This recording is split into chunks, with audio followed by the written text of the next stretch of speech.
Preparamos com muito carinho, espero que vocês gostem, né? Vamos fazer um mini curso participativo, podem se colocar dúvidas, se a dúvida puder esperar, vocês lançam no chat, se não, pode ficar à vontade, pelo menos na minha apresentação, para interromper, para perguntar, questionar, sabe que eu não me incomodo, certo? Vou passar a palavra para a Kelly e depois a gente inicia. Então, mais uma vez, bom dia a todos e a todas, né? Feliz por mais esse encontro, dar boas-vindas aos meus alunos do segundo período que estão aqui. A gente não tem aula hoje, mas vocês estão me vendo de qualquer forma, né? E também as colegas Angélica, né, que já foi nossa também, nossos estudantes, meninos. Tem gente que eu não conheço pela foto. Né? Mas, assim, Breno também já está no quarto período, já está com o pezinho fora, só aguardando esses estágios, né? E aí a gente tem a maior satisfação de proporcionar esse momento para vocês. E a gente tentou trazer as principais informações que são de relevância para a atuação da equipe de enfermagem, né, frente à Covid-19, ok? Vocês podem trazer qualquer menção, qualquer assunto, notícia, comentário que vocês possam ter visto. A gente está aqui para conversar, discutir, trocar experiências, certo? E a gente realmente quer que seja um momento construído junto. Né? As informações que nós vamos trazer,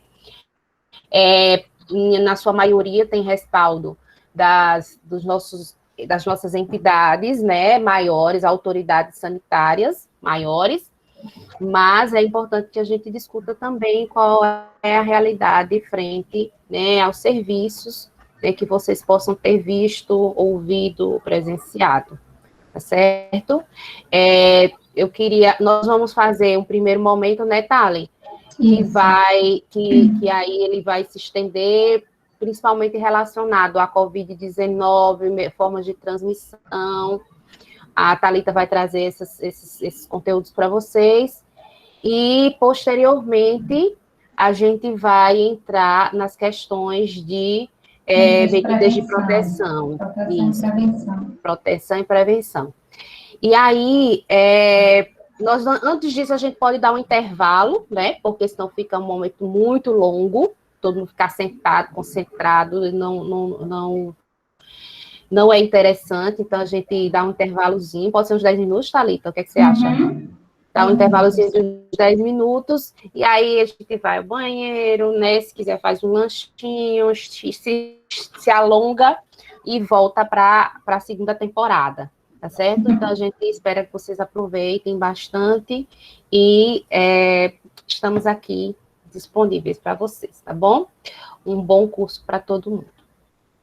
Então, como a Kelly falou, eu vou iniciar a nossa fala. Mais uma vez, pessoal, vamos ser bastante participativos, dúvidas, observações. Eu vi uma amiga minha que trabalha, que está na linha de frente, e a realidade que ela tem enfrentado é essa. Então, assim, observações, questionamentos, fiquem muito à vontade para se colocarem, tá? Nenhuma observação é pequena, nenhum comentário é irrelevante, tudo é importante para ser compartilhado aqui no grupo. Eu vou começar a apresentação, quando eu lanço a apresentação, eu não consigo visualizar mais vocês. Então, se vocês querem se colocar no meio da apresentação, pode abrir o microfone, professor, eu queria falar. E aí eu paro a minha fala e vocês se colocam, tá certo? Vou começar aqui a minha apresentação.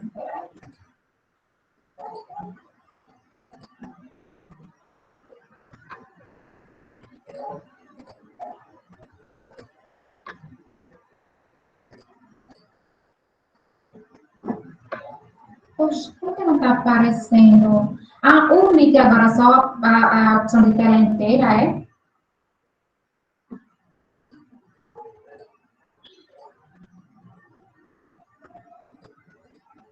Tá fechado o teu... Aqui tá aparecendo as 3 opções, Thalita.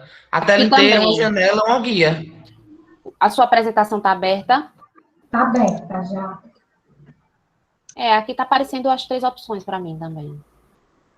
Que estranho. Um momento, viu, pessoal? Eu vou a tela inteira. Apareceu para vocês a apresentação? Tá aparecendo. Pronto. Deixa eu só colocar aqui. Apresentar. A ciência, que meu computador está um pouco precisando de uma formatação. Então, como a gente já tinha falado anteriormente, no nosso mini curso ele tem como título, né, Biossegurança, Covid e Conhecimentos para a Prática da Enfermagem. E é nisso que a gente vai focar. Como o Kelly falou, em um primeiro momento, a gente vai trazer uma visão geral, né, sobre o novo coronavírus, formas de transmissão, como é que ele age no organismo, como ele pode ser transmitido, as principais formas, né, em quanto tempo uma pessoa contaminada consegue transmitir, e por que a gente trouxe isso antes de estar trazendo as medidas de proteção, né, as medidas de prevenção e proteção. Porque para entender quais medidas de proteção, entender por que em um ambiente hospitalar é priorizado a máscara N95, o PFF2, e na comunidade, a OMS autoriza, né, no primeiro momento, ela autorizou só a máscara de pano com 3 camadas, né, a de algodão com 3 camadas. Por que isso, professora? Então, a gente vai entender porque na comunidade a transmissão se dá de uma forma, no ambiente hospitalar a transmissão se dá de outra forma, né, predominantemente. Então, a gente vai precisar entender um pouco, né, sobre o novo coronavírus, entender como ele age, formas de transmissão, para depois a gente entender o porquê de certos EPIs e como a gente precisa se proteger, tá? Então, a gente está trazendo aqui os objetivos do nosso curso, né, que é abordar características gerais sobre o novo coronavírus, apresentar as principais medidas de prevenção contra o novo coronavírus, relacionar as medidas de prevenção à prática da enfermagem, discutir o papel da enfermagem as medidas de prevenção do novo coronavírus e fazer um debate, né, saudável, produtivo e bastante rico. E aí eu começo trazendo a nossa apresentação, né, várias reportagens, né, porque como a gente sabe, o novo coronavírus, né, é um vírus novo, que surgiu, né, com muitas incertezas, ninguém sabia que vírus era esse. Ele surgiu lá no final de 2019, novembro para dezembro, na China, causando uma pneumonia grave, né, em alguns pacientes, e aí não se sabia que vírus era esse, não se sabia a gravidade, as repercussões que a gente teria, né, se ele conseguiria chegar em outros continentes. A princípio, começou lá na China e tudo era muito incerto, porque ele era o que? Um vírus novo, né, um vírus desconhecido, que ninguém sabia quem era ele. Né, e aí tem até essa reportagem, né, do Google. Novo coronavírus que causa doença pulmonar misteriosa gera temor na China. Mas há temor para preocupação, né, então a gente não sabia.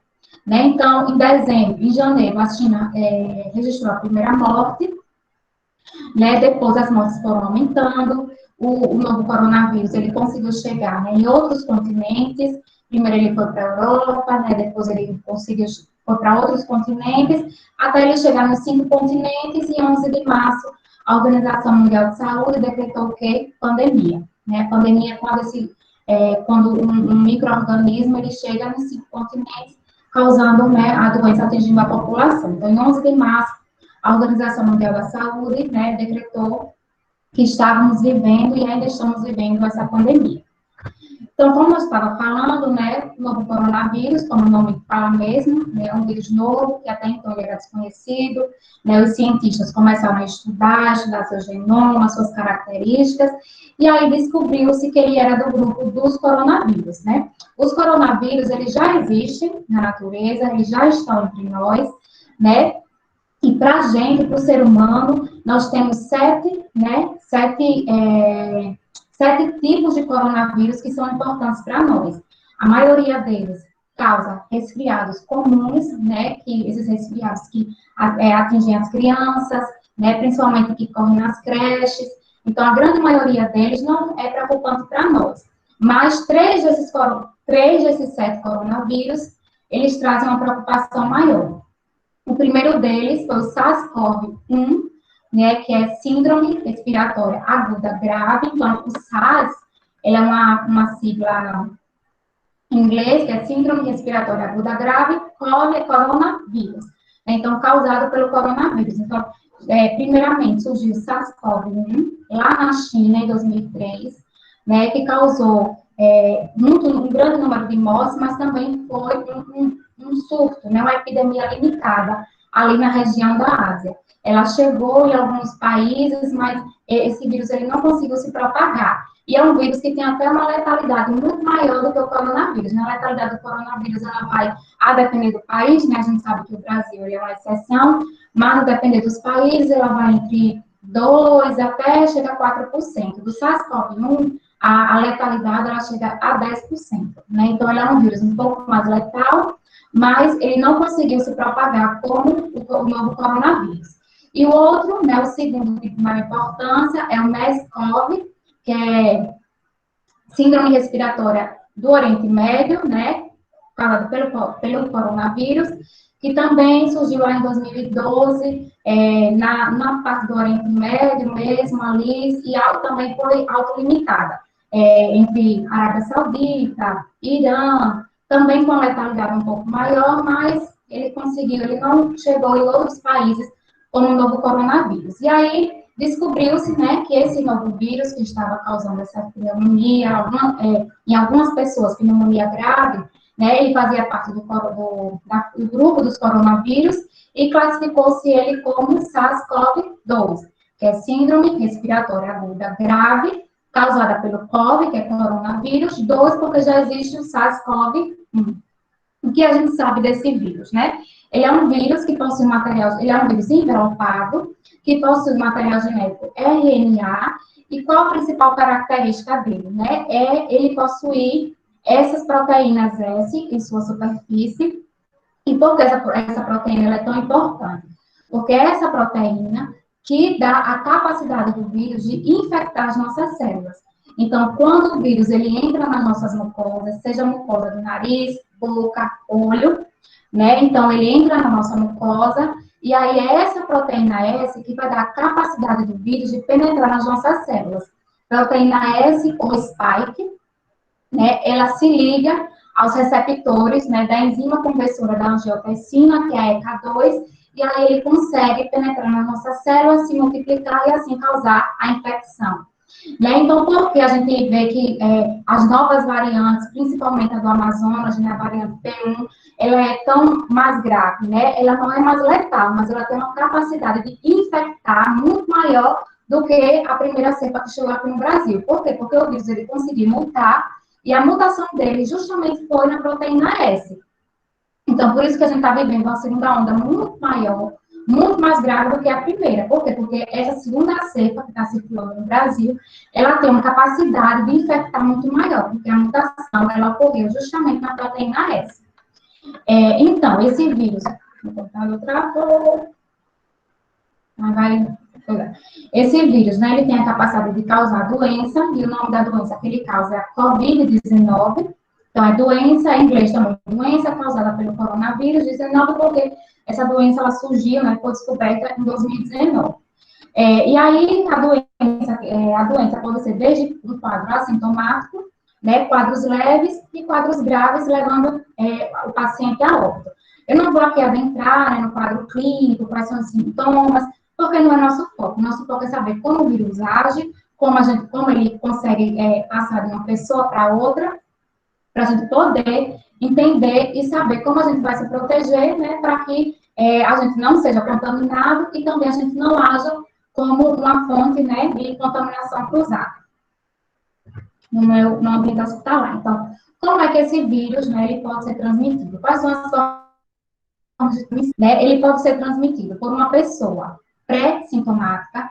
Então, não são todas as pessoas que conseguem transmitir já na fase pré-sintomática, mas algumas pessoas já conseguem transmitir, né, o vírus 2 dias antes de começarem os sintomas. Então, a OMS, o CDC, que é o Centro de Controle e Prevenção de Doenças Americanas, os órgãos da União Europeia, a própria Anvisa, eles já trazem essa informação para a gente, né, que algumas pessoas, né, chamando pré-sintomática, é aquela pessoa que vai desenvolver o sintoma, mas que ainda não desenvolveu. Né? Então, 2 dias antes, né, de algumas pessoas conseguirem começarem a desenvolver os sintomas, essas pessoas, elas já conseguem transmitir, né? Então, por isso que a gente precisa se proteger, né? Sempre usar máscara, porque a gente não sabe se aquela pessoa ela está pré-sintomática, se ela é uma pessoa, se ela está assintomática, e a gente sabe que eles podem transmitir.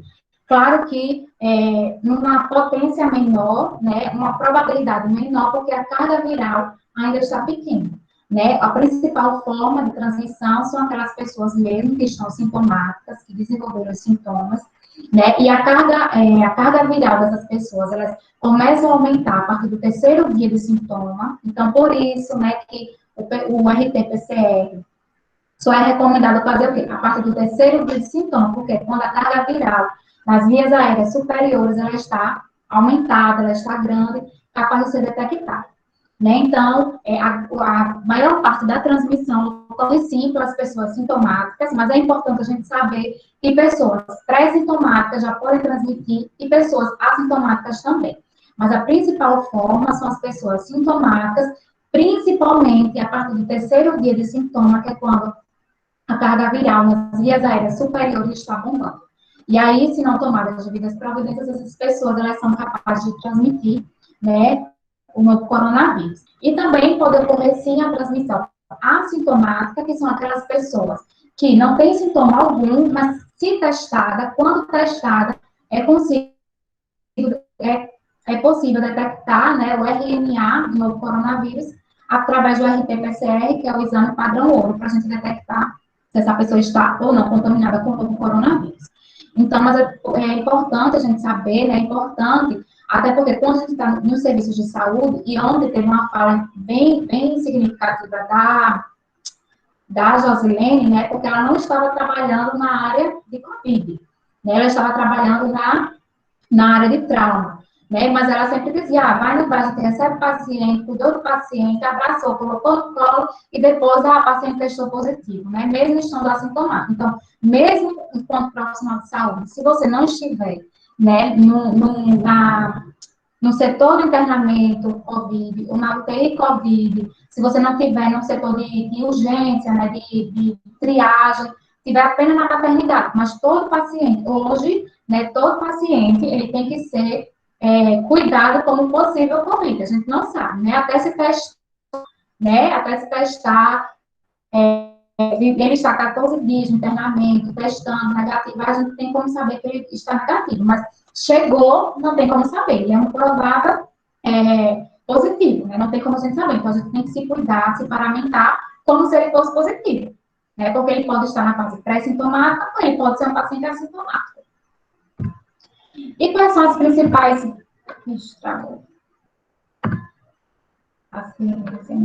Peraí. Né? E quais são os principais modos de transmissão? Né? Como é que o coronavírus ele é transmitido? Qual o modo? Nós temos 3 formas que ele pode ser transmitido: por contato, por gotículas e por aerossol. Então, a transmissão por contato, ela vai acontecer quando a gente tiver um contato direto com a pessoa que está contaminada. Esse contato direto pode ser aperto de mão, um abraço, um beijo, um cuidado direto com o paciente que está contaminado. E aí, depois, né, de ter esse contato direto com essa pessoa, um aperto, um beijo, pegar no ombro dela, né, contato direto mesmo, ficar no leito, fazer um curativo, cuidados direto com o paciente, né, aspirar uma traqueostomia. Então, depois desse contato direto, a gente não tem o devido cuidado de lavar as mãos, e assim que teve esse contato, a gente levar as nossas mãos para onde a mucosa, boca, olhos e nariz, né? E aí, por meio desse contato seguido, né, das mãos nos olhos, boca e nariz, o vírus ele consegue penetrar nas nossas mucosas e assim causar infecção. Né? Pode ocorrer também por objetos. Hoje a gente sabe, né, que a transmissão por objetos é pequena, né, porque apesar do vírus sobreviver, né, em objetos, em superfícies, a quantidade de vírus que fica ali é muito pequena para contaminar. Isso a gente fala na comunidade. Mas quando a gente vai para o ambiente hospitalar, por exemplo, uma UTI que é fechada, né, sem circulação. Vou falar mais adiante, mas nem todas as UTIs têm o sistema de pressão positiva, por exemplo, que facilita as trocas gasosas, né, a circulação, a renovação do ar, né, e em ambientes, principalmente da UTI, existem muitos procedimentos, como a gente vai ver, que geram aerossóis. Então, no ambiente hospitalar, nas superfícies, a quantidade de vírus é muito maior do que na comunidade, né, porque a gente está falando, principalmente na UTI, a gente está falando de geração de muitos aerossóis. Então, no ambiente hospitalar, nas superfícies, a quantidade de viral é muito maior. Então, pode ocorrer, sim, a contaminação. Então, pegar uma superfície que tem coronavírus, possui um coronavírus, e colocar nos olhos, boca, a gente pode se contaminar também como profissional de saúde.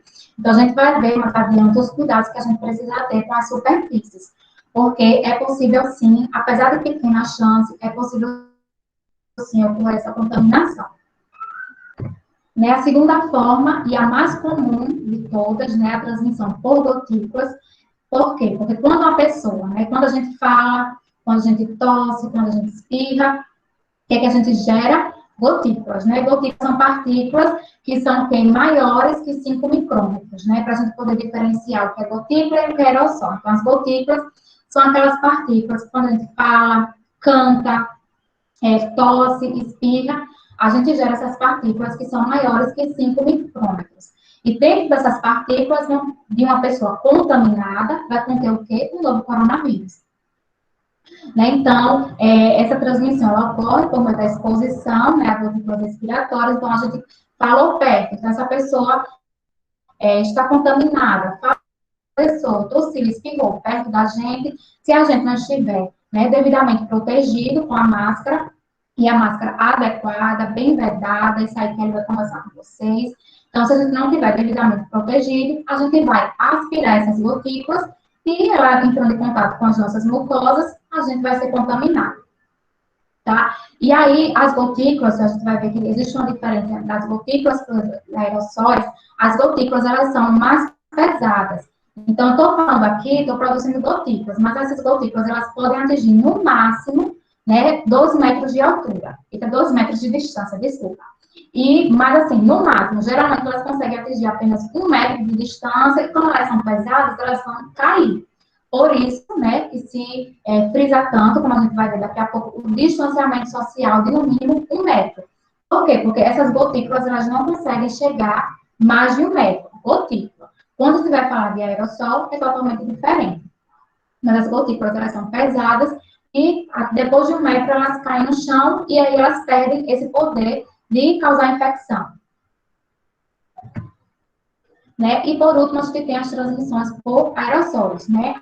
Aerossóis, a gente também produz quando a gente fala, quando a gente tosse, quando a gente espirra, a gente produz aerossol, em pouca quantidade, mas a gente produz. Os aerossóis, diferentes, né, das gotículas, eles são mais leves, né, eles são menores do que 5 micrômetros, e aí eles têm essa capacidade de dispersarem no ar e atingirem distâncias maiores de 1 metro. Né? Então, maiores, eles podem irem até 3, 4 metros, né? E em um ambiente fechado, se for um ambiente ventilado, ele é disperso no ar e ele perde essa sua capacidade de infectar. Mas em um ambiente fechado, por exemplo, uma sala de aula, a professora está falando, né? Falando, produzindo bastante aerossol, uma sala fechada, então, os aerossóis que eu provavelmente produziria, poderia chegar no final da sala, ele vai ficar circulando pela sala, se a sala não tiver ventilação, né? Ele tem essa capacidade de viajar, de dispersar muito mais de 1 metro. Por isso que a gente frisa tanto também, estar sempre em ambientes ventilados, bem arejados. Por quê? Porque aí esse aerossol ele se dispersa e ele perde essa capacidade de infectar. Então, aqui eu trouxe essa figura só para a gente ver, né, para vocês observarem, né? Essa pessoa espirrou, digamos, né? Então, ele espirrou, produzia gotículas e aerossóis. As gotículas, elas são pesadas, elas não conseguem viajar por mais de 1 metro, né? Elas vão caindo no chão e perdem a capacidade de infectar. Mas os aerossóis, eles conseguem, né, ser dispersados pelo ar até 3 metros, e aí consegue contaminar outra pessoa. Mas, na comunidade, essa transmissão por aerossol, ela não é tão comum. Por quê? Porque quando a gente fala, tosse, a gente produz aerossol, mas é em pequena quantidade. Se for em um ambiente bem ventilado, arejado, esse aerossol ele é disperso e não tem a capacidade de contaminar a pessoa. Onde é que esses aerossóis eles são mais perigosos? No ambiente hospitalar. Por quê? Porque alguns procedimentos que a gente faz, principalmente em UTI, principalmente no paciente que está em ventilação mecânica, produzem muito aerossol. E como eu falei, a UTI é um ambiente fechado, vários pacientes, né? Geralmente a UTI COVID, então tem 10 pacientes com COVID, né? Não tem essa troca de ar, e aí esses aerossóis, eles ficam muito, né? Eles ficam dispersos na UTI, e aí podendo contaminar o profissional. Por isso, como que ele vai falar, em ambiente hospitalar, o recomendado é a máscara tipo N95 ou PFF2. Por isso que a OMS recomendava para as pessoas na comunidade a máscara de algodão, 3 camadas. Hoje, por conta das novas variantes, tem se recomendado o uso de 2, né? A cirúrgica com a de algodão por cima. Por quê? Porque na comunidade não é comum. A gente, uma pessoa contaminada doente, ela vai produzir aerossol, mas em pequena quantidade. Os aerossóis, eles são mais perigosos porque são produzidos em grande quantidade na UTI. Quais são os procedimentos que vão produzir aerossol? A própria intubação, né, orotraqueal, aspirar o paciente, uma nebulização que for preciso fazer, às vezes o paciente está fazendo uma broncoscopia, quer colocar uma sonda até os broncos do paciente para observar como é que está esse pulmão. Então, o paciente precisa fazer uma broncoscopia, isso gera aerossol, né? Então, imagine, são 10 pacientes, intubando o paciente, aspirando outro paciente, fazendo broncoscopia em outro paciente, fisioterapia respiratória no outro. Então, imagina a quantidade de aerossol que não é gerado em UTI. Então, por isso que os profissionais que lá trabalham precisam usar a máscara do tipo N95 ou PFF2, que ele vai entrar em contato, vai entrar mais profundo com vocês nisso. Né? Então, como eu falei, a epidemiologia hoje tem mostrado, né, que a maioria das infecções se espalha por contato próximo, menos de 1 metro, e principalmente por meio das gotículas respiratórias, ao falar perto de uma pessoa contaminada, né, em uma distância menor metro. Né? Não há evidência de transmissão eficiente para pessoas em distâncias maiores ou que entraram em espaço horas depois que outra pessoa infectada esteve lá. Ou seja, uma pessoa infectada entrou nesse quarto, conversou, horas depois eu entro, não tem essa evidência de que essas gotículas, elas permanecem. Porque, como eu falei, as gotículas, elas são pesadas e elas caem, né? E o aerosol é em pouca quantidade, se tiver uma janela que favoreça a circulação, aí sim, aí esse aerossol é dispersado e não há esse risco de transmissão. A transmissão por aerossol, né, contendo SARS-CoV na comunidade, como eu falei, são comuns, mas pode ocorrer. Em que circunstâncias pode ocorrer? Em circunstâncias onde nós estamos em um ambiente fechado, como eu falei, e existe uma pessoa falando por mais de 30 minutos. Ou seja, em uma igreja, por exemplo, né, que existe uma pessoa lá pregando por quase 1 hora. Então, como ela está falando muito, por mais de 1 hora, ela consegue produzir, sim, uma grande quantidade de aerossol. E se for em um ambiente fechado, aí sim, esse aerossol consegue dispersar e contaminar outras pessoas. Ou então, na sala de aula, o professor está falando por muito tempo, uma sala de aula fechada, e aí esse aerossol consegue se dispersar no ar e contaminar uma pessoa que esteja a uma distância maior de 1 metro. Né? Então, entretanto, pode ocorrer em circunstâncias especiais, quando uma pessoa infectada produz gotículas respiratórias por um período prolongado, ou seja, maior que 30 minutos ou várias horas falando, né, em espaço fechado. É importante de frisar. Espaço fechado, espaço aberto, esse aerossol, ele consegue se dispersar e perde a sua capacidade de transmissão.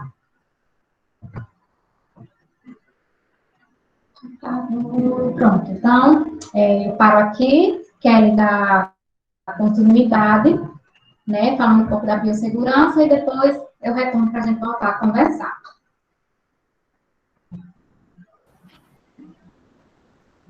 Ok. Então, pessoal, até aí tudo bem, pessoal? Tudo Querem ótimo. fazer alguma pergunta para a professora Thalita? Tá dando para acompanhar direitinho?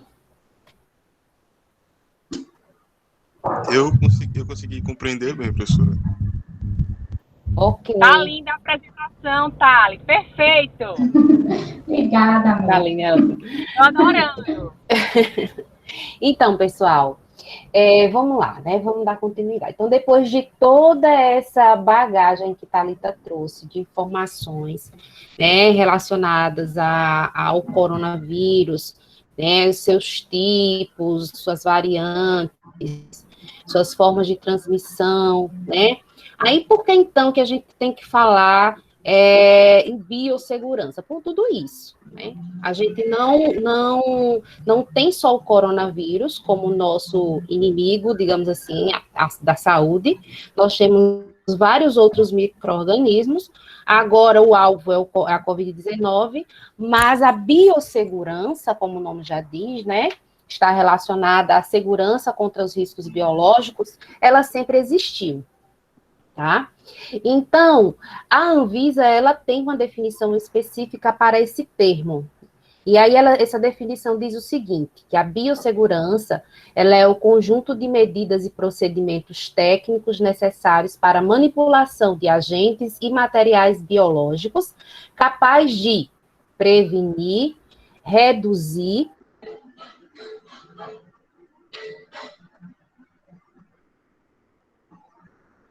saúde humana, animal e vegetal, bem como o meio ambiente.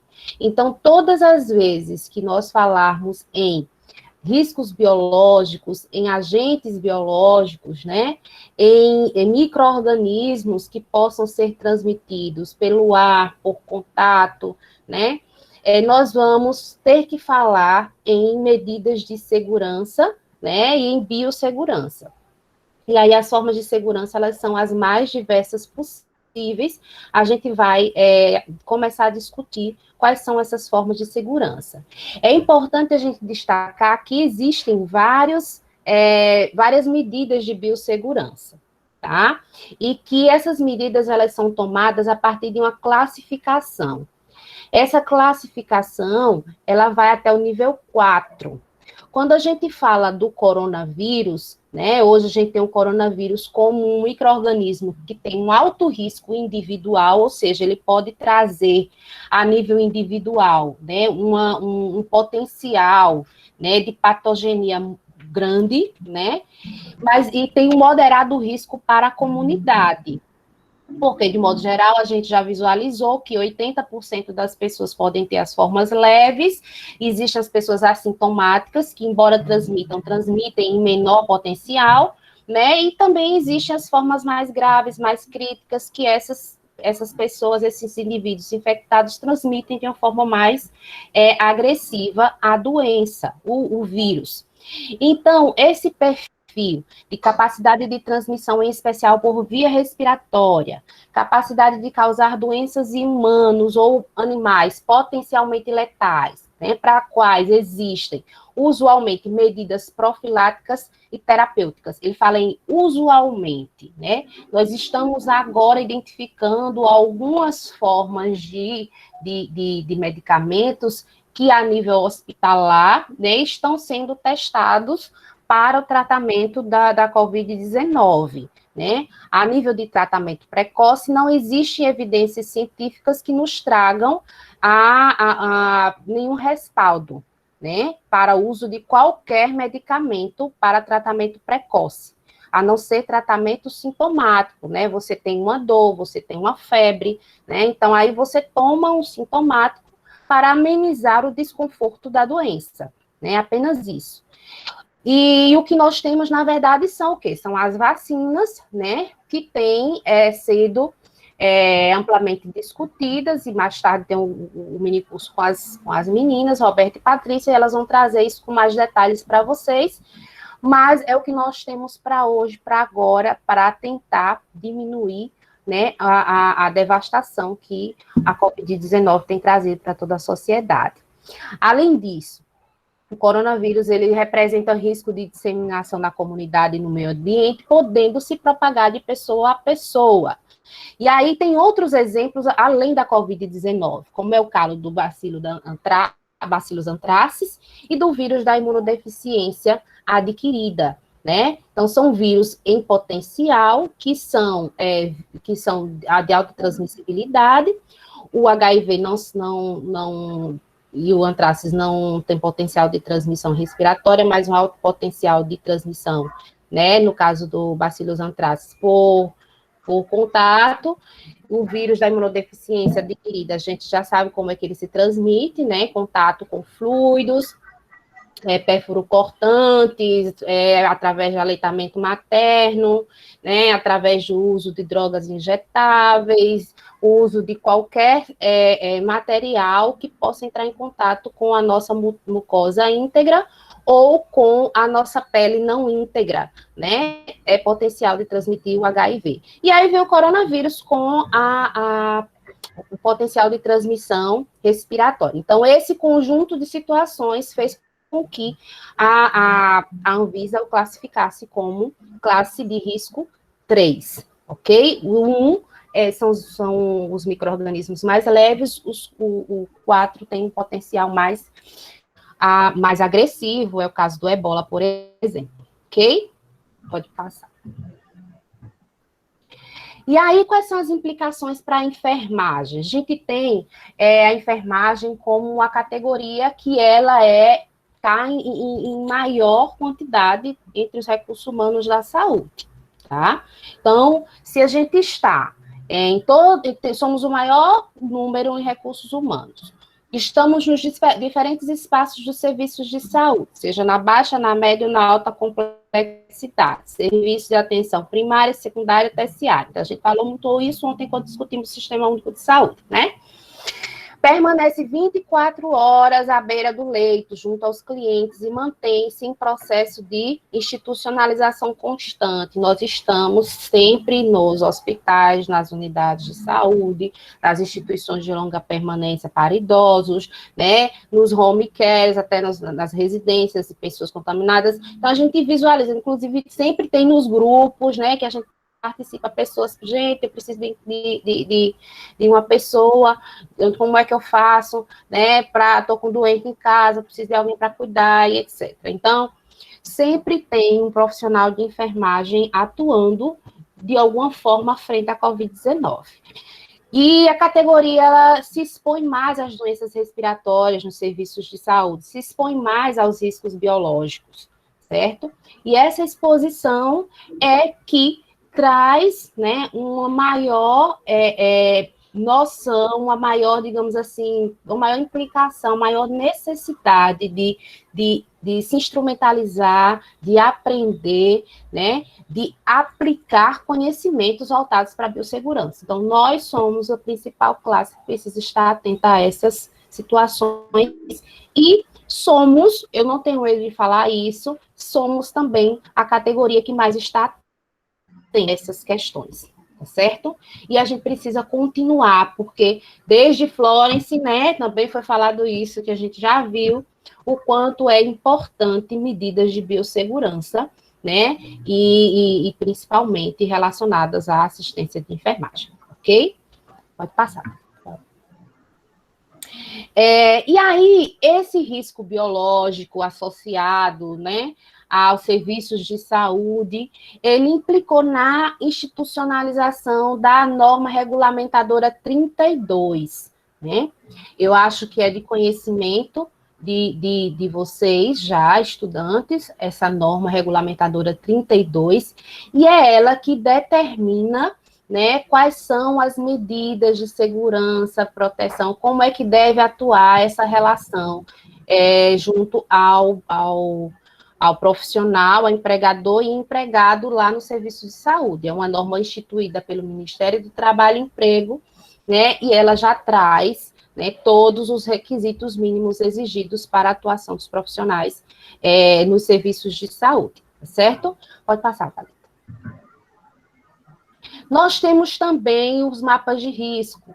Os mapas de risco é que nos dão direcionamento em relação ao local, né, que nós atuamos, e aí, o local que nós atuamos, deixa eu botar aqui.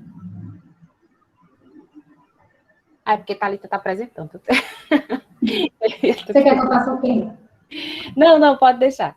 E aí, o que acontece? Esses mapas de risco, quando vocês forem trabalhar nos hospitais, né, é obrigatório que haja em todos os setores o seu mapa de risco. Esse mapa de risco, ele determina quais são os tipos de risco que existem naquele local, né, e qual é o grau de risco que existe naquele local. Então, o grau de risco, ele pode ser elevado, pode ser médio e ele pode ser pequeno. E aí, esses riscos podem ser do tipo físicos, químicos, biológicos, ergonômicos ou de acidentes, certo? E aí, nós estamos falando especificamente dos riscos biológicos. Pode dar mais um enter, Thalita, por favor. Os riscos biológicos, especificamente, né, eles têm essa característica aí, a corzinha deles é marrom, tá? Para riscos biológicos. Então, vocês provavelmente vão identificar nos serviços de saúde e que tem um potencial maior de transmissão, por exemplo, da Covid-19, mas pode ser de outra doença específica, o círculozinho maior, né? Lá no setor onde vocês vão trabalhar, na maioria das vezes, tá certo? Justamente por quê? Porque ele identifica, a partir dali, desse risco, é feito um programa, né, que vai determinar, por exemplo, quais são os cuidados, os equipamentos de proteção individual que as pessoas que trabalham naquele local precisam utilizar, né? Quais são os exames periódicos aos quais aqueles funcionários precisam ser submetidos, quais são as vacinas que aqueles profissionais que trabalham ali precisam tomar. Então, tudo isso depende da determinação do risco, né, ao qual aquele profissional está exposto, ok? Pode passar. E aí, a Thalita já falou sobre isso, então a gente só vai reforçar, né? Os fatores implicados na transmissão desses patógenos, eles vão depender do quê? Né? Em especial do coronavírus. Né? Da exposição prolongada, da distância da dispersão do ar exalado, que a gente já falou, da importância desse distanciamento, né? Como uma medida também de proteção, de controle de fonte. Sala pequena e sem pressão negativa ou insuficiente de ar. A higiene inadequada das mãos, que Thalita vai trazer um pouquinho mais detalhado para vocês, né? E, por fim, o uso inadequado de EPIs. Então, a gente já falou da questão da exposição prolongada, distância de dispersão do ar exalado, né? Vamos também destacar um pouco dessa questão da sala pequena. A Thalita também já fez essa reflexão, né, a princípio. E aí a gente vai falar também sobre a higiene inadequada das mãos e uso do equipamento de proteção individual lá na frente, ok? Pode passar, Thalita. Só fazendo um destaque aqui, a depender do nível, né, e da complexidade dos procedimentos que são realizados dentro do serviço, né, de saúde, nós temos também o nível de risco, né, dentro de uma determinada unidade, ok? Então, se a gente for considerar apenas, né, veja, o hospital, ele é imenso, por exemplo, né? Ele tem vários setores, ele tem muitas áreas que tem pacientes, que não tem pacientes, que tem trabalhador de enfermagem, que não tem trabalhador de enfermagem.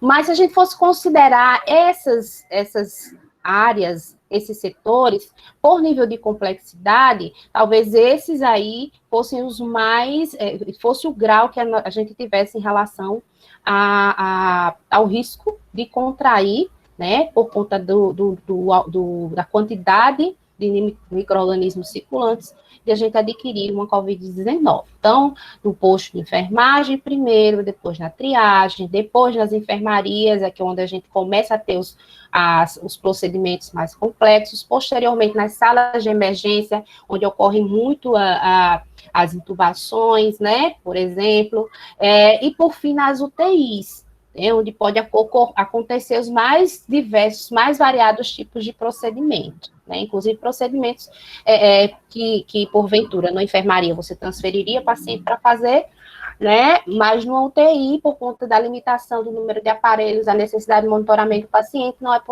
possível fazer transferência, então traz-se os equipamentos portáteis e faz ali mesmo, tá? Então, isso por si só traz, né, um risco maior, uma área com risco maior de contaminação, tá certo? Pode passar. Aí a Thalita vai dar sequência com relação às medidas de prevenção. O que é que vocês acham? A gente dá continuidade, né, porque a gente tinha combinado de parar aqui, não foi, Thalita? Ou era mais à frente? Isso, e parar aqui intervalo, ou tá intervalo. tá favorável, a gente segue? Eu acho que pra mim, pelo menos, tá legal. Pra seguir. Sei para outras pessoas. E aí, pessoal, queremos ouvir vocês. Por mim também. Tá, a gente segue esse intervalo. Pode seguir com a aula. Então, Pronto, beleza. Então, né, a gente já viu, né, um pouco de como o novo coronavírus ele se comporta, né, Kelly já falou um pouco das medidas de biossegurança, o que são áreas de risco, e agora a gente vai entrar nas medidas de prevenção e proteção também, né? Eu vou falar um pouco sobre as medidas de prevenção e Kelly vai entrar com as medidas de proteção, que são os usos EPIs de forma adequada, a gente vai estar conversando sobre isso.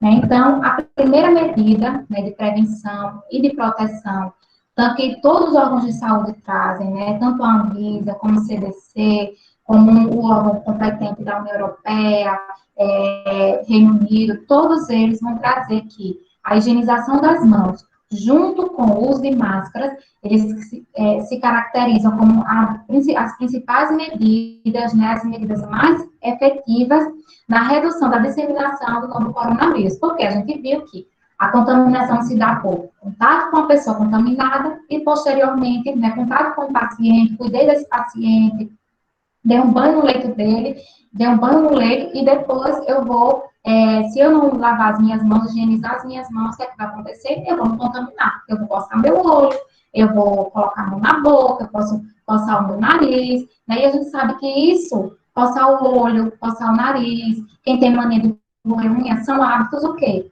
Automáticos, que a gente faz no dia a dia que a gente nem percebe.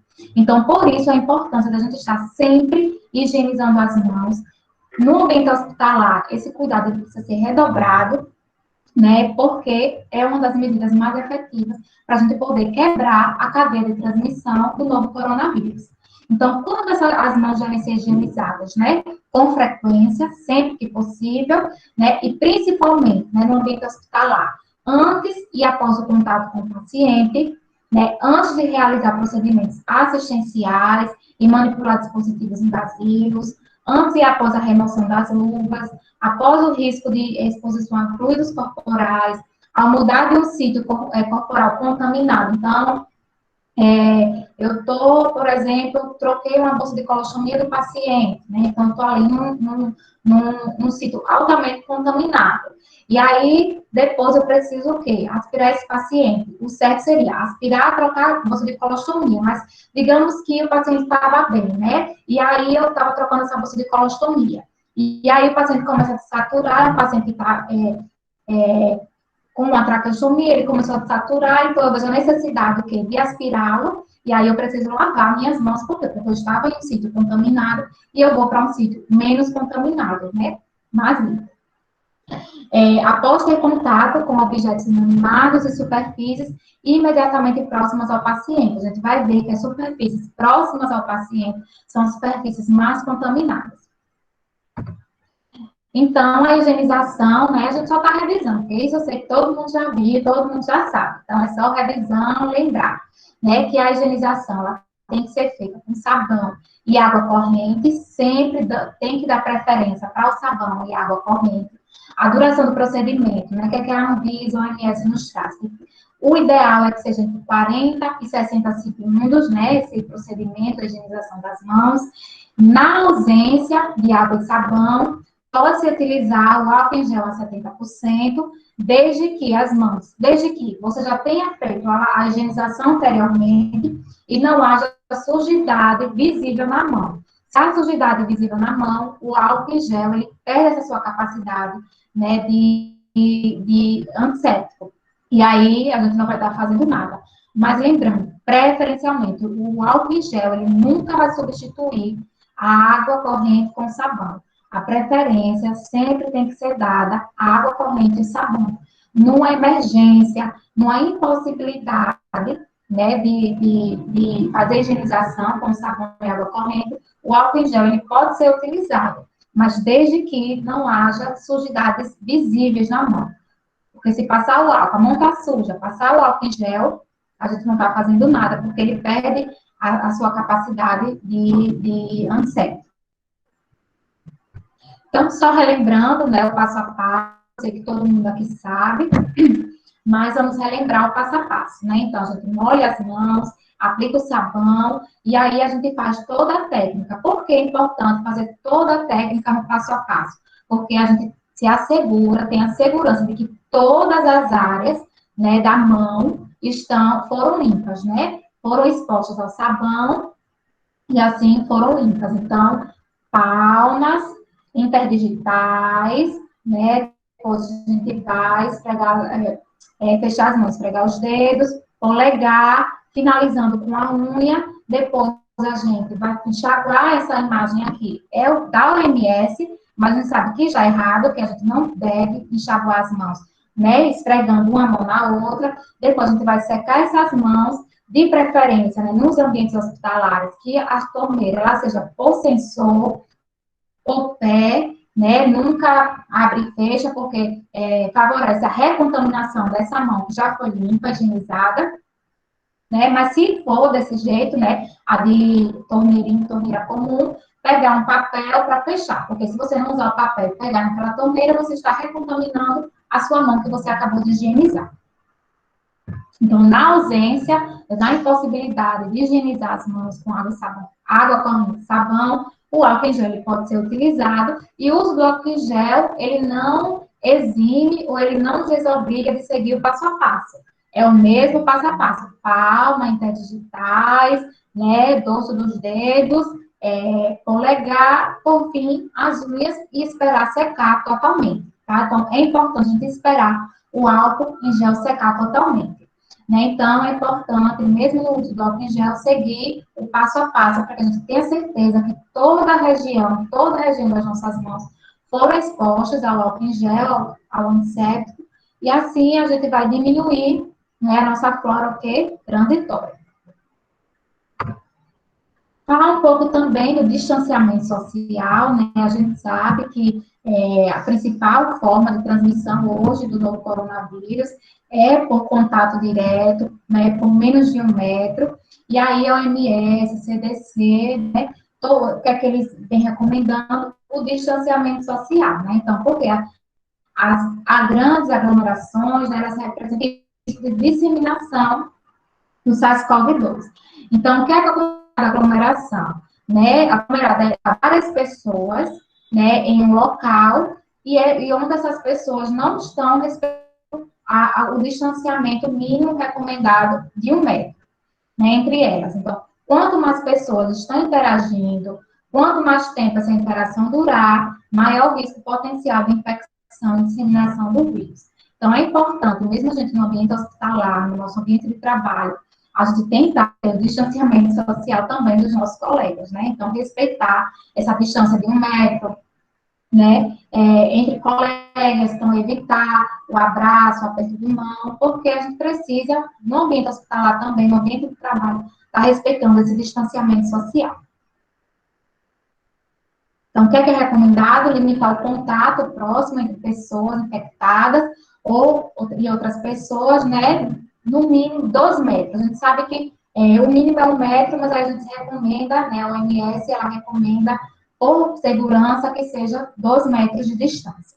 né, devem ser adotados procedimentos que permitam reduzir a interação entre as pessoas, né, com o objetivo de diminuir a velocidade de transmissão do vírus. Então, assim, às vezes, o que a gente, acompanhando, né, acompanhando alguns colegas nas redes sociais, né, que estão na linha de frente, o que a gente observa, né, que o contato próximo entre eles, abraçando para tirar foto, retirando a máscara na copa para comer. Então, o ideal é que cada um vá comer individualmente.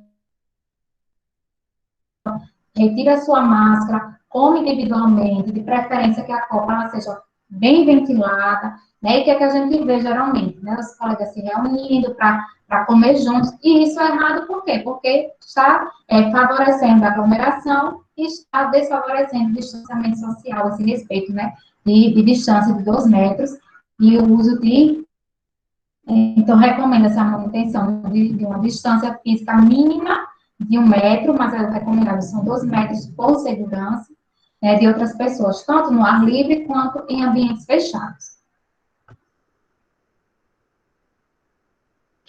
Dos cuidados quanto profissionais de saúde, a gente precisa ter com as superfícies que estão ao redor do paciente. Né? A gente vê que uma das formas de contaminação do novo coronavírus é pelo contato, né? E aí, as superfícies, principalmente no ambiente hospitalar, entram como importante fonte de transmissão de infecção. Né? Porque, como eu já falei, principalmente no ambiente de UTI fechado, com muitos procedimentos geradores de aerossol, como eu já falei, né? Então, o vírus ele vai sim se depositar nas superfícies, e não apenas por meio do aerossol, mas também por meio das mãos dos profissionais. Essa foto eu trouxe para a gente ver quais são os principais locais, né, que os estudos mostram onde mais contaminados de um ambiente hospitalar. São esses próximas ao paciente e que a gente toca depois de fazer o procedimento. Então, por exemplo, o paciente está aqui, eu fiz todo o procedimento, fiz um curativo, aspirei, dei banho, fiz massagem de conforto, mudança de decúbito. Depois, qual a primeira coisa que eu faço? Eu vou levar a cabeceira. Aí, depois, a bomba de infusão apita, aí eu vou lá, apito, aí preciso guardar o material que eu usei no curativo, então eu abro essa gaveta, boto o que restou do material do curativo, guardo. Aí, ou então, a física fez fisioterapia, né, respiratória, então precisou, depois da fisioterapia, precisou mudar o parâmetro da ventilação mecânica, aí vai mexer aqui no ventilador, e isso, as nossas mãos, elas vão funcionar o quê? Como fonte de contaminação. Então, por isso que é tão importante, né, a gente lavar, fazer a higienização das mãos, porque a gente consegue quebrar essa cadeia de transmissão, né, e de contaminação. Mas os estudos mostram que essas áreas, elas são, sim, tantos outros micro-organismos que são transmitidos por contato, precisa dar atenção, né, à limpeza e à desinfecção dessas superfícies, né? A gente sabe que as outras superfícies, como pisos, janelas, é responsável do pessoal da higienização, da limpeza do hospital, da equipe de limpeza. Mas esses equipamentos aqui, essas superfícies próximas, cabe a nós, né, enfermar, porque a gente consegue quebrar, né, esse ciclo de transmissão dessas doenças que são transmitidas por contato. Não apenas o novo coronavírus, mas uma N série de outros micro-organismos que são transmitidos por contato, como pseudomonas, como a cinetobacter, como a Klebsiella, né, que são, a gente sabe que são micro-organismos patógenos que são transmitidos por contato. Então, só para trazer aqui um estudo, porque lá nas referências, né, o estudo que foi realizado em UTI brasileira, justamente para ver, né, onde estava, eles queriam identificar os estafilococcus aureus resistentes à meticilina.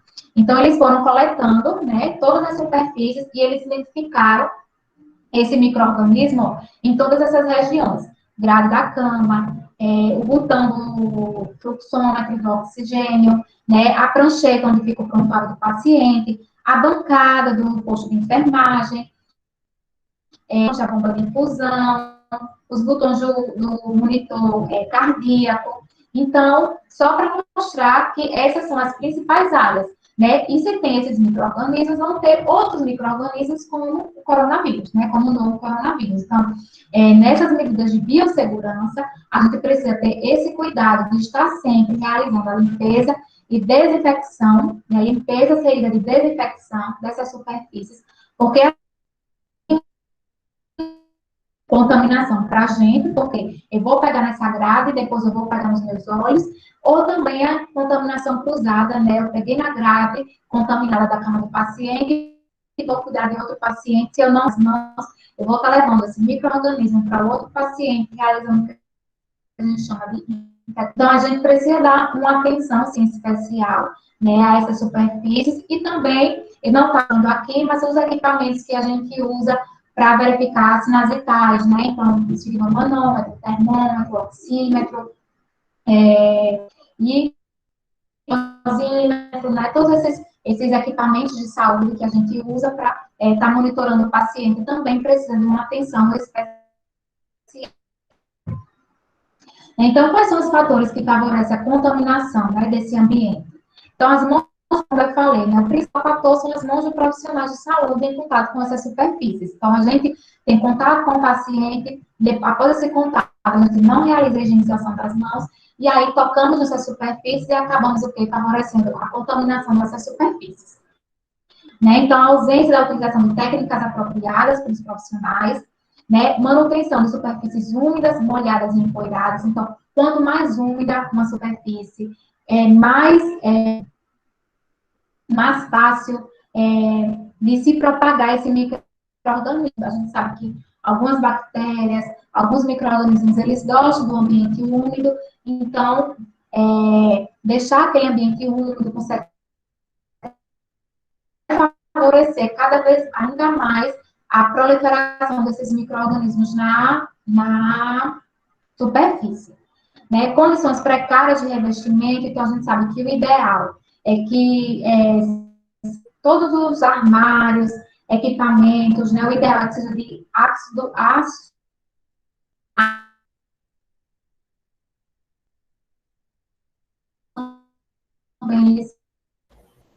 Thalita, tá cortando a transmissão. Tá cortando a transmissão, Acho que as últimas palavras aí, suas últimas frases não foram ouvidas. Para mim tá, não sei se para o resto do pessoal tá. Agora, é porque tá tendo obra aqui, toda vez que liga a furadeira, aí dá interferência na minha internet. É quando eu vi a furadeira, eu paro e espero passar para poder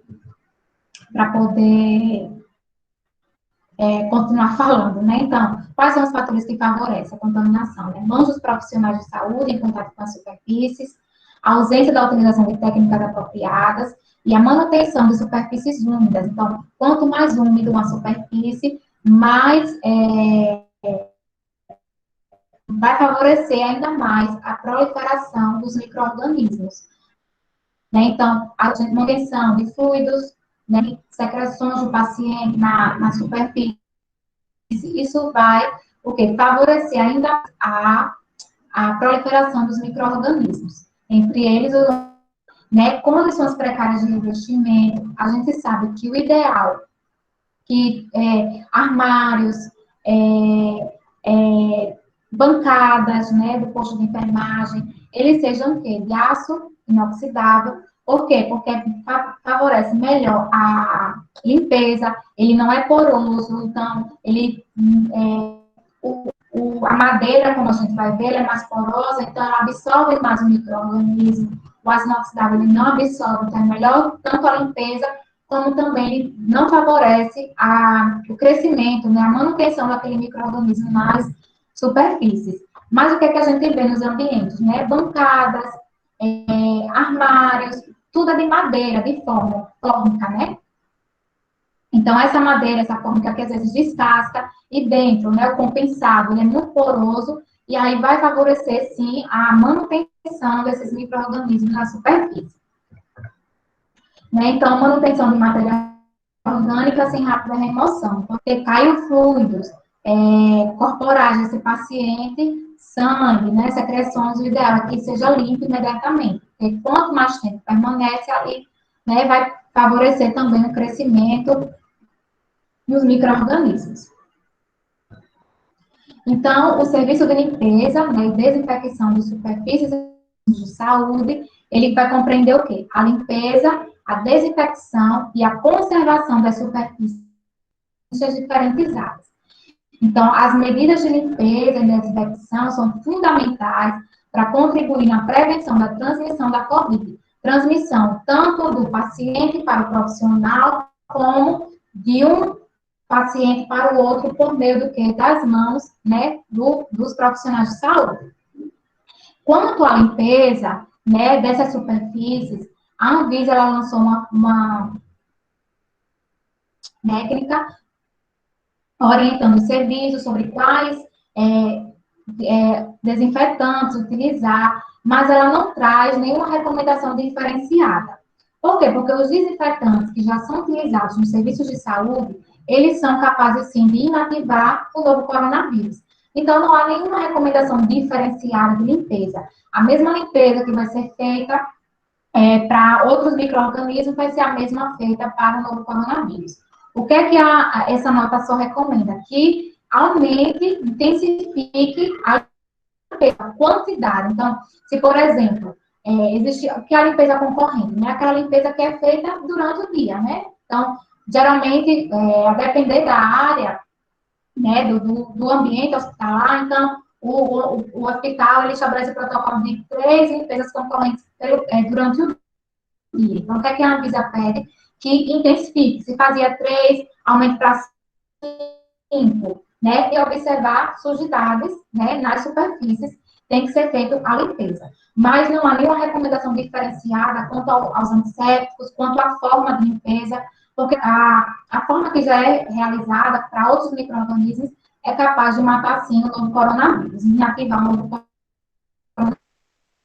Então, as superfícies limpas e desinfectadas, elas conseguem reduzir cerca de 99% o número de patógenos que ali contém. Então, preste atenção, eu sempre estou falando isso, limpas e desinfectadas, porque a gente vai ver que existe uma sequência que tem que ser feita, né? Já as superfícies que só foram limpas, reduzem apenas 80% dos patógenos. Então, quando a gente for realizar a limpeza, né, de uma superfície próxima ao paciente, ou de um material que a gente utilizou para fazer algum procedimento no paciente, que vai ser reutilizado em outro, né? Então, a gente precisa, o quê? Fazer a limpeza, seguida de desinfecção.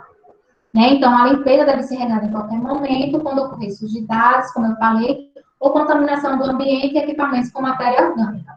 Então, sempre que visualizar, né, contaminação com matéria orgânica, a gente precisa fazer a limpeza. Então, quais são as superfícies que a gente limpeza e desinfecção? As próximas ao paciente, como a gente já viu, grades da cama, cadeiras próximas ao paciente, mesa de cabeceira, né, maçanetas, interruptores, corrimãos,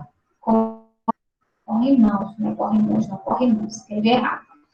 Né? Então, de maçanetas, interruptores, corrimãos, eles são as responsabilidades do pessoal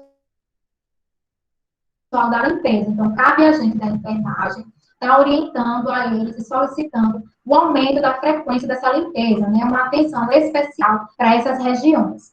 E equipamentos eletrônicos de múltiplo uso, dispositivos móveis, como bomba de infusão, monitores, verificadores de pressão arterial, oxímetro, termômetro. Isso cabe à enfermagem sempre estar realizando a limpeza e a desinfecção. E sempre limpa e deve desinfectar. Por quê? Porque onde há sujidade, né, onde há poeira, onde há matéria orgânica, desinfectantes não agem, né? Eles são inativados ou eles não conseguem penetrar na superfície, ter todo o acesso à superfície para eliminar ou inativar os micro-organismos que ali estão. Então, sempre tem que ser feita a limpeza, e aí a limpeza é o quê? A remoção de sujidade do que está sujo, mediante a aplicação de energia química, por meio de sabão neutro, e a mecânica, que é a fricção. Então, sempre antes de fazer a desinfecção da superfície, a gente precisa a limpeza.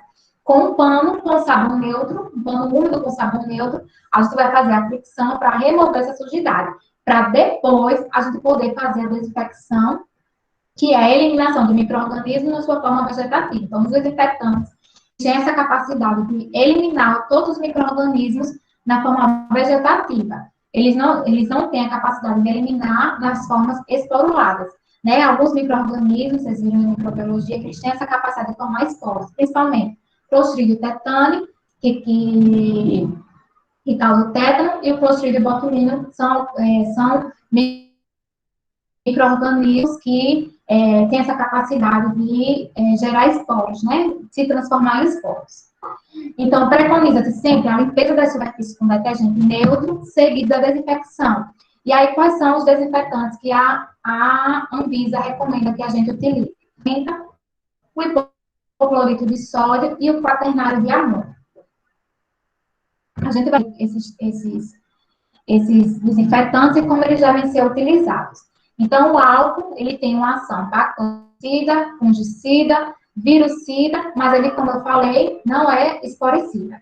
Né? Então, qual a concentração ideal que a gente tem que utilizar o álcool? Sempre o álcool A70, porque é um álcool mais hidratado, que vai penetrar melhor e vai demorar um pouco mais para secar. Aquele álcool do supermercado, que é a 96%, ele vai evaporar muito mais rápido, ele é muito mais volátil, né? Ele vai evaporar muito mais rápido. E a gente sabe que o álcool ele precisa permanecer um tempo maior na superfície para ele poder ter a sua ação desinfetante e antisséptica. Então, o ideal sempre é o álcool A70. Né? O tempo de exposição, que a superfície tem que estar, né, esse álcool de 10 minutos sob fricção. Então, não é passar um paninho. Tem que ser feito o quê? A fricção daquela superfície por 10 minutos. O que é que a Anvisa recomenda? Que seja o ideal friccionar 3 vezes. Então, desde que, no total dessas 3 vezes, por exemplo, totalize os 10 minutos. Não é 3 de 10 minutos, não. 3 vezes totalizando 10 minutos. Então, você pode dividir mais ou menos 3 minutos e alguma coisinha para cada fricção. Então, friccionei no meu pano, na minha compressa, e continuo friccionando aquela região. Então, o ideal é friccionar por 3 vezes durante 10 minutos. Então, a fricção é importantíssima. Não é só tem que ser feita a fricção para que ele tenha a sua ação desinfetante e antisséptica. O hipoclorito de sódio também tem a mesma ação do álcool, né? Bactericida, fungicida, virucida, mas não é esporicida. A concentração que a gente utiliza é 1%, e assim como o álcool, o ideal do tempo de exposição, então, o ideal é estar friccionando por 10 minutos. Né? Como o hipoclorito ele não é volátil, ele não é fora, então não é necessário você estar repondo. Né? Repondo para friccionar 3 vezes, como recomenda o álcool. Por quê? Porque você começa a friccionar, mas um tempo depois o álcool ele já vai evaporar, porque ele é volátil. Né? Então, por isso que repõe e fricciona. O hipoclorito ele não é volátil como o álcool. Então, você umedece a compressa e faz a sua fricção por 10 minutos. Né? Então, é indicado para desinfectar superfícies, bebedouros, caixas d'água, mas o hipoclorito ele é inativado em presença orgânica, né? Então, por isso a importância da gente fazer a limpeza antes, retirar toda a matéria orgânica que tiver naquela superfície. Ele é corrosivo e descolorante, né? Mancha a roupa e não deve ser usado em metais e mármores, por conta dessa capacidade dele de ser corrosivo. E aí a gente vai ter o quaternário de amônio, que ele é indicado justamente para os displays. Né? Então, os displays são as telas do monitor cardíaco, do monitor do respirador mecânico, aquele de anestesia. Né? Então, a gente não pode usar nos displays, né, principalmente esses displays mais tecnológicos, de touch, a gente não pode usar nem o álcool 70, nem o hipoclorito de sódio. Por quê? Porque eles são corrosivos e, com o tempo, eles vão manchando a tela, eles vão danificando o display. Então, para essa região aqui da tela, do display, sempre que tiver tela de monitor, a gente vai utilizar o quê? De amônio, porque ele não é abrasivo e ele não vai causar danos, né, à tela do display. Mas o quaternário de amônia, ele tem uma observação quanto ao coronavírus, né? Por quê? Porque ele tem uma menor ação contra as micobactérias. Quais são as principais micobactérias?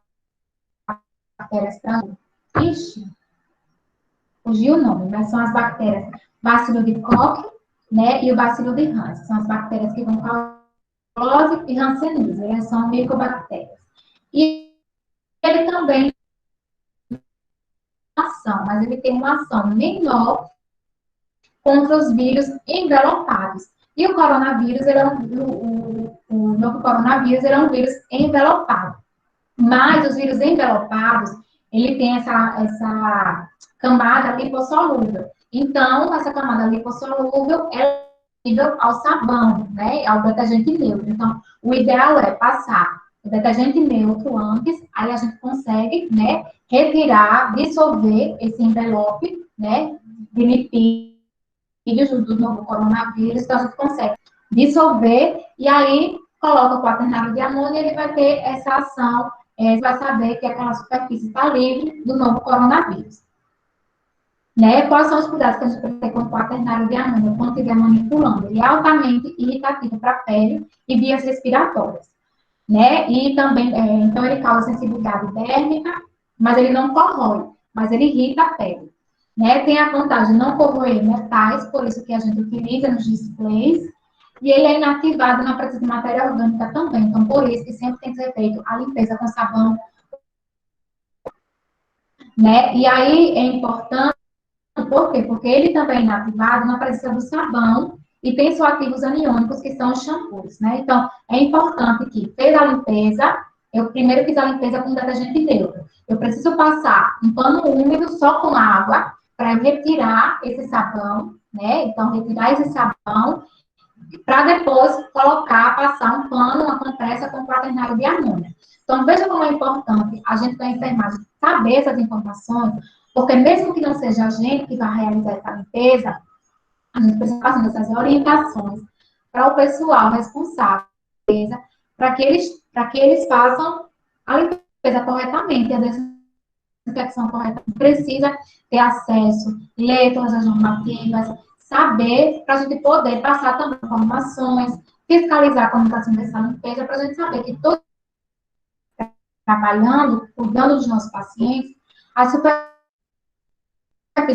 estão desinfectadas corretamente. Então, a gente finaliza com essas medidas de prevenção e precaução, e aí Kelly entra agora com os EPIs, né? Dúvidas, minha gente? É o que a gente conversou até agora? Tem algumas dúvidas aqui no chat. Tem algumas dúvidas aqui no chat, tá? Deixa eu ler para você. O Carlos, acho que foi o primeiro, foi do Carlos, né? Ele até comentou, falando sobre a questão das máscaras. Como a gente ainda não falou sobre as máscaras, né? Mas aí ele perguntou, recomenda o uso da máscara cirúrgica acompanhada de máscara de tecido para a população, como forma de uma maior proteção. Mas veja alguns profissionais utilizando a máscara cirúrgica acompanhada da PFF2. A PFF2 por si só já não possibilita uma proteção segura. Utilizar as duas de forma combinada não está sendo um uso indevido. Aí a Jaciara colocou a mesma pergunta. Eu até respondi para ele que a gente vai aprofundar sobre essa questão, mas já adiantei que a PFF2 ela é suficiente para a proteção, né? Que não é necessário... Não é necessário a máscara cirúrgica, né, por cima. O Carlos também fez outra pergunta. Por que foi retirado o esfregar do punho? Vejo que alguns profissionais ainda usam esse POP. Ou o POP é de acordo com a instituição? Isso, Carlos.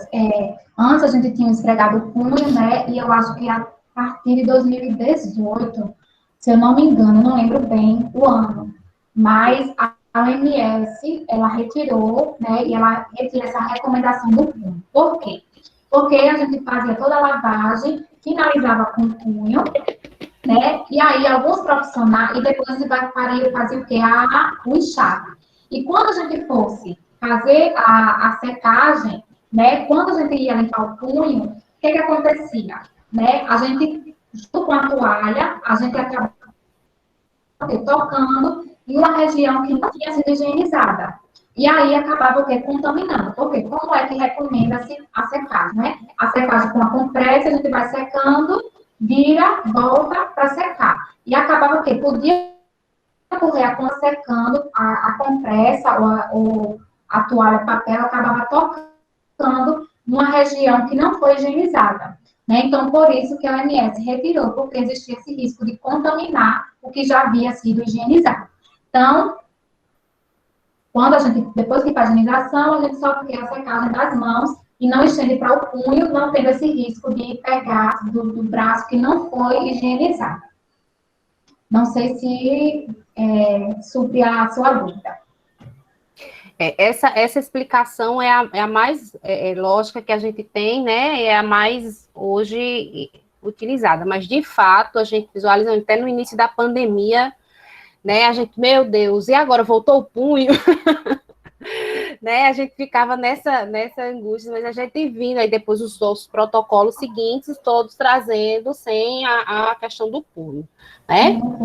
Alguns hospitais que não se atualizaram, ou algumas propagandas, né, que se baseiam ainda em protocolos antigos, principalmente as propagandas, né, nas redes sociais, até na televisão, elas ainda trazem o punho, né, mas é errado, porque a OMS ela não recomenda mais a sequência do punho na higienização das mãos. Isso, aí a outra pergunta. Tem. A COVID-19 pode gerar outras doenças? Então, né, a gente sabe que sim, né, algumas doenças, por exemplo, principalmente a pneumonia bacteriana, né, daqueles pacientes, porque o paciente está com COVID e ele precisa do quê? De uma intubação, né, de uma via aérea invasiva.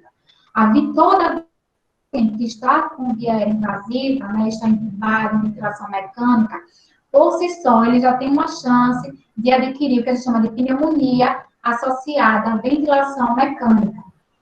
Porque o paciente entubado, além dele ter um corpo estranho, que está indo para uma região, até então, né, estéril, a gente sabe que as vias aéreas inferiores, elas não têm micro-organismos próprios dela, né, uma microbiota residente, e aí esse paciente ele é muito manipulado, ele é aspirado, micro-organismo por meio desse tubo, muito maior. Ele acumula muito mais secreção, porque é um corpo estranho, então o organismo vai reagir àquele corpo estranho, gerando secreção. Então, a principal doença, né, outra complicação que o paciente pode ter, é uma pneumonia bacteriana. Então, aquele paciente que já está com a pneumonia viral, ele pode sim adquirir uma pneumonia bacteriana por conta dessa intubação. Não é o coronavírus que vai gerar, né, essa outra doença, mas sim procedimentos que são feitos, né, necessários ao paciente que está com COVID-19, que vão deixar ele mais suscetível a adquirir outras doenças, né, outras infecções. E a gente sabe que o coronavírus hoje ele traz outras complicações também, como uma das principais complicações são repercussões hemodinâmicas, né, que são as tromboses, que tem causado, que é uma das principais complicações dos pacientes graves. Né, que a trombose é uma doença que é uma doença separada, que nada tem a ver com o novo coronavírus, mas as repercussões hemodinâmicas que o coronavírus gera no nosso organismo, né, acaba favorecendo a formação de trombos, e esse paciente ele acaba, às vezes, morrendo por uma embolia pulmonar, não pela complicação pulmonar do coronavírus, mas houve essa formação do trombo, aí esse desprendimento desse trombo, a embolia pulmonar, e ele vai a óbito. Não sei se Kelly quer complementar com mais informação. Não, eu acho que é por aí mesmo, né? É uma cascata de situações, né? A gente tem os pacientes mais críticos, que hoje tem demonstrado um perfil de acometimento renal muito forte. Isso também, né? É verdade. E aí acaba, assim, precisando rapidamente de hemodiálise, em várias circunstâncias, só que a gente sabe que é um processo... assim, complicações neurológicas também, né? Isso. Complicações neurológicas também. Neurológicas, exatamente. Na verdade, são complicações. A doença por si só é COVID, mas aí começa ali o processo inflamatório das vias aéreas inferiores, né? E aí vai gerando uma cascata de situações, né, relacionadas aos processos tromboembólicos, cardiopatologias, e aí vem hoje já se sabe dos neurológicos, os renais também estão muito, muito presentes, e aí realmente é fugir da danada, né? Tentar fugir Fugir. ao Não máximo. sabe como vai se comportar, né? Então, a gente vai estar nos 80%. Exatamente. Que vai ser leve, a gente vai estar nos 20% que vai precisar ser hospitalizado. Então, o segredo é fugir. O que a gente sabe hoje é que alguns estudos, pelo menos os mais recentes, têm mostrado que a massa muscular tem contribuído tem se mostrado, digamos assim, um fator de proteção, né? Mas, enfim, mas a gente tem visto aí, mas só que são situações particulares, em situações de personal trainer, enfim, a gente fica realmente ainda muito sem saber o que é que de fato é fator de proteção, o que não é. A evidência mais recente traz isso aí, que a massa muscular ela tem um fator de proteção aí. Então, pessoas que têm uma boa massa muscular, enfim. Ok. Vamos lá. O Carlos fez outra pergunta. O uso do peróxido de hidrogênio, ele é indicado para desinfecção de artigos contra a Covid-19? Estive em um local que tinha o álcool 70 e o peróxido para a higienização da superfície. Fiquei com essa curiosidade. Também, o peróxido de hidrogênio, ele também é indicado, ele está até nas normas técnicas da Anvisa, mas ele é um pouco mais caro e nem todos os estabelecimentos de saúde, eles podem comprar, né? Principalmente do SUS. E aí, o que é que a Anvisa preconiza mesmo? É o álcool 70 e o hipoclorito de sódio. Por quê? Porque são desinfetantes baratos, né? E tem a mesma ação que o peróxido de hidrogênio, né? O peróxido de hidrogênio não vai ter uma maior. Não, a 70 e o hipoclorito de sódio é 1%. Ok. Mas se você pular na norma, o peróxido de hidrogênio ele também está presente. Isso. E aí, Carlos respondeu a sua pergunta? Respondeu, professora. Obrigado. Eu pergunto demais. Não, pode ficar à vontade. Quando a gente não souber, né, Thalita? A gente diz. Aí a gente vamos pesquisar isso aí, porque eu não li nada sobre isso. E aí, o que mais? Tem mais alguma? Não, acho que é isso, né, gente? Alguém quer perguntar mais alguma coisa? Eu acho que a gente pode dar um intervalo, né, Thalita? Eu preciso ir no banheiro. Eu também. A gente pode dar um intervalozinho de 10 minutos, e aí depois a gente volta com a continuação, né? Sobre as medidas de precaução e prevenção. Tá bom? Ok, pessoal? Beleza. Estão aí? Então, vamos alongar, vamos, né, tomar um café, quem quiser tomar um café, ir ao banheiro e a gente volta já, tá bom? Kelly, eu deixo continuando gravando ou eu interrompo essa gravação?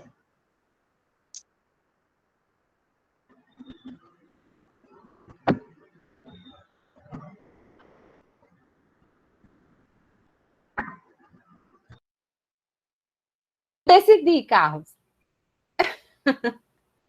Cortou teu áudio todinho, eu acho, viu? Foi, é porque eu acho que eu esqueci de ligar o microfone. Pode decidir, por mim tanto faz.